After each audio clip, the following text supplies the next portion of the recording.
Price Lord.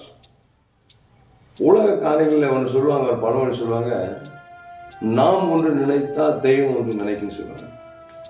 ஆண்டவரும் ஏதாவது சொல்லியிருக்கிறார். என்ன சொல்லியிருக்காருனாக்கா, உன் நினைவுகள் என் நினைவுகள் அல்ல, உன் வழிகள் என்னுடைய வழிகள் அல்ல.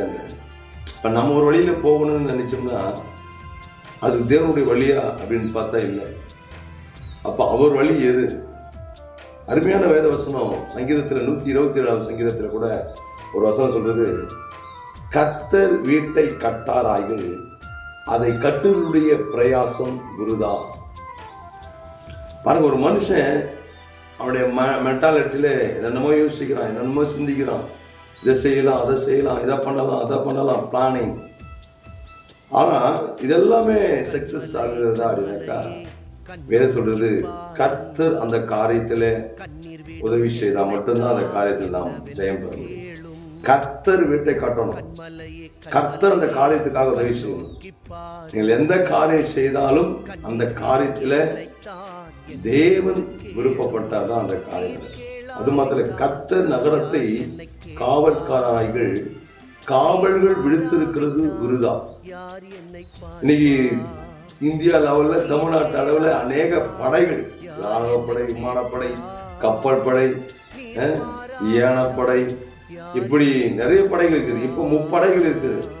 முப்படைகள் இருந்தால் கூட அநேக விதமான அதாவது எதிர்க்கக்கூடிய, அதாவது மேற்கொள்ளக்கூடிய, ஜெயிக்கக்கூடிய நிறைய கருவிகள் இருந்தால் கூட கடவுளுடைய திட்டம். இன்னைக்கு பாருங்க, வெளிநாடுகளில், லெபனான்ல, ஜப்பான்ல, இன்னும் அநேக காரியங்கள், ஜனத்துக்கு விரோதமா ஜனம், ராஜ்யத்துக்கு விரோதமா ராஜ்யங்கள் எழும்பி இன்னைக்கு பல விதமான காரியங்கள் தேசத்தில் நடக்குது. இயற்கை மூலமா ஒரு காரியம், ராஜ்யங்கள் மூலியமா சில காரியங்கள். அப்ப இதெல்லாம் யார் தடுக்க முடியும்? அப்ப கர்த்தர் தான் கட்டணும். தேசம் அழியக்கூடாதுன்னு சொன்னால் அது கர்த்தரிடத்தில் தான் போகணும். தேசம் பாதுகாக்கப்பட வேண்டும் என்று சொன்னால் அது ஆண்டுகிட்ட தான் போகணும்.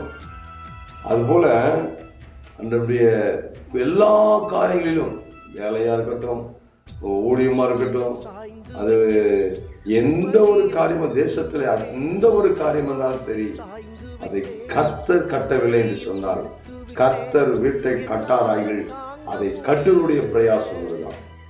கர்த்தர் அந்த நகரத்தை காக்கலனாக்கா, நீங்க இருக்கிற பகுதியை கர்த்தர் பார்க்கலனாக்கா, நான் இருக்கிற பகுதியை கர்த்தர் பாதுகாக்கலனாக்கா, அதை நம்ம என்னதான் பெரிய படைகளை வைத்து பாதுகாத்தா கூட அது விருதான் பேசுது. இன்னைக்கு இந்திய தேசத்தை பாதுகாக்க பல படைகள் இருந்தா கூட கர்த்தர் உதவி செய்யலைன்னா யாரும் பாருங்க, உண்மை பாருங்க. அதனால நாம் யாரை நம்புகிறோம்? அவர் நம்பணும், அவர் கட்டணும், அவர் காக்கணும். உங்களை யார் காக்கணும்? நீங்கள. இயேசு கிறிஸ்து நம்மை பாதுகாக்க வேண்டும். இயேசு கிறிஸ்து நம்முடைய காரியங்களை சந்திக்க வேண்டும். இயேசு கிறிஸ்து நம்முடைய தேவைகளை சந்திக்க வேண்டும். இயேசு கிறிஸ்து நம்முடைய எல்லா காரியத்திலும் அவர் உறுதுணையா இருக்க வேண்டும். அவர் இல்லைன்னா, அப்படி சித்தம் இல்லைன்னா, நம்ம பிளானிங் வேஸ்ட். அவர் தான் பிளானிங், அவர் தான் கிரியேட்டர்ஸ், அவர் தான் நம்மை படைத்தவர்.